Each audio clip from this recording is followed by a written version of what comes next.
Good afternoon, everybody. Hope you're having a fantastic day today. I'm just going out for my evening walk. Well, afternoon walk, after work walk, whatever you want to call it. And there's a sports ball game happening at the local field here, so don't really feel like wandering around with a camera with a bunch of children around. But basically, today, we're just going to quickly touch on some driver re-education. I've been making the commute from Kelowna to Penticton for about a month now, and there are several things that I have noticed that I would classify as bad driving.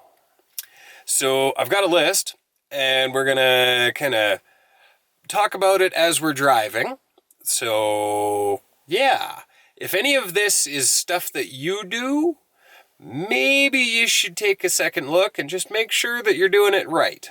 Okay, today I'm going to kind of touch on a couple of things that I have noticed in the last month of making the commute from Kelowna to Penticton.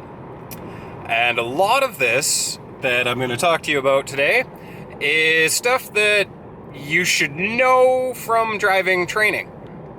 Actually, we have a perfect example right in front of us here. So I have just passed a motorbike, and now I'm moving back over to the right lane, as you're supposed to. In front of me here, you can see a couple of cars just driving in the left lane, going exactly the same speed as traffic in the right lane. Don't do that.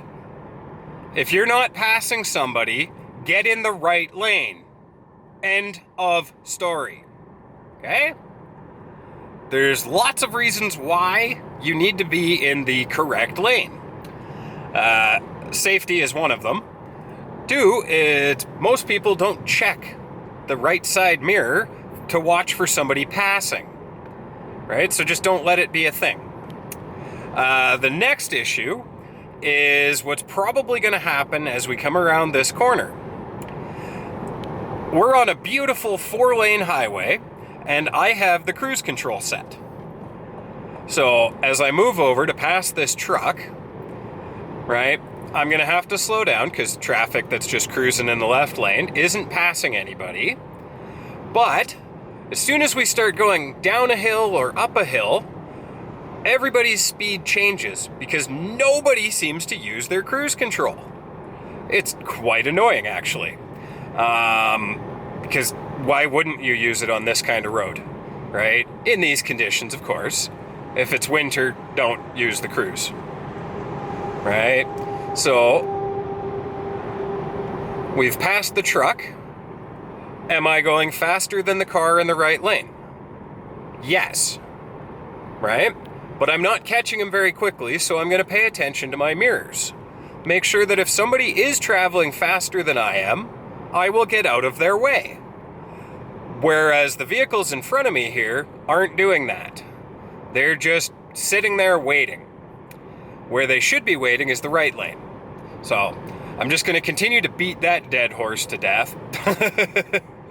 But it's very frustrating. Because you go past somebody and then you're driving, maybe they'll pass you back later. And then when you get to a hill, they're not going the same speed anymore because they don't use cruise. Very annoying. But, as you can see, I am overtaking this black SUV, and then I'm going to move back over because the little black car is traveling faster than I am. Or at least he was when he passed me.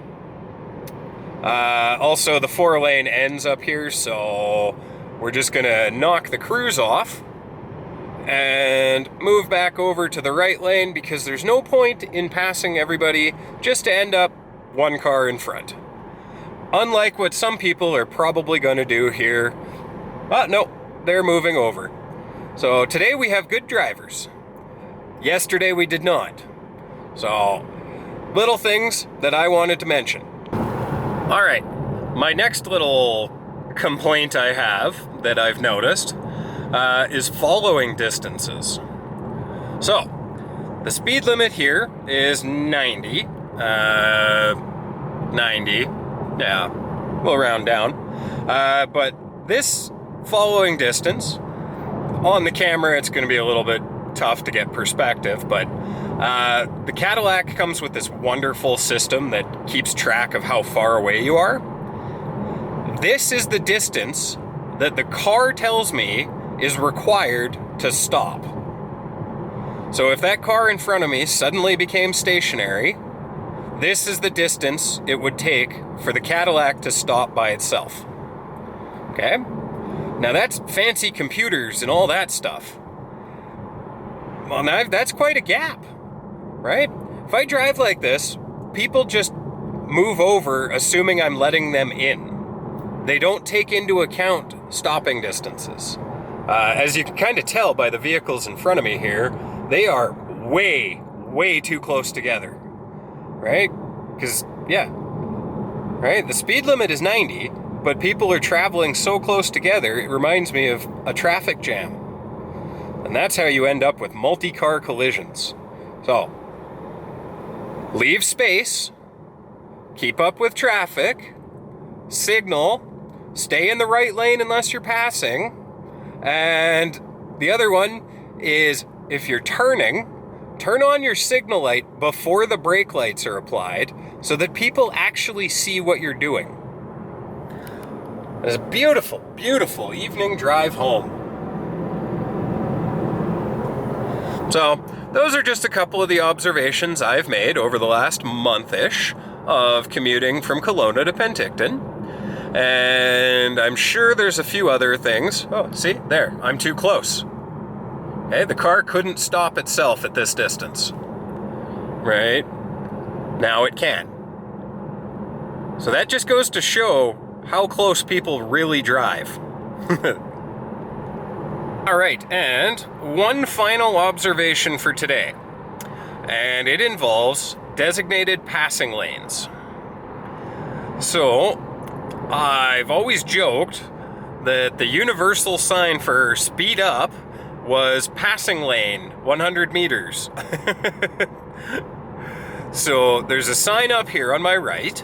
When we get real close to it, you'll be able to read it. And what it says is, keep right, let others pass. But what really happens is everybody speeds up to try to pass everybody else, and then nobody actually gets past anybody.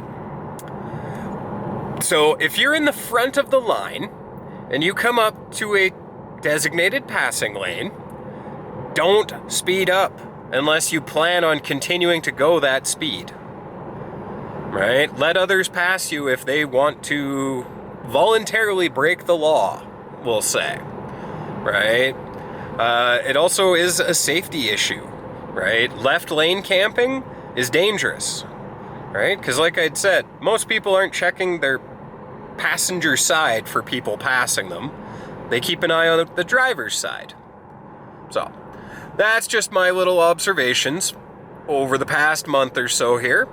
And I'm sure I'll come across a lot of them. But these are ones that I think need to be repeated so that people realize that, hey, if that's what you're doing, it's not necessarily right.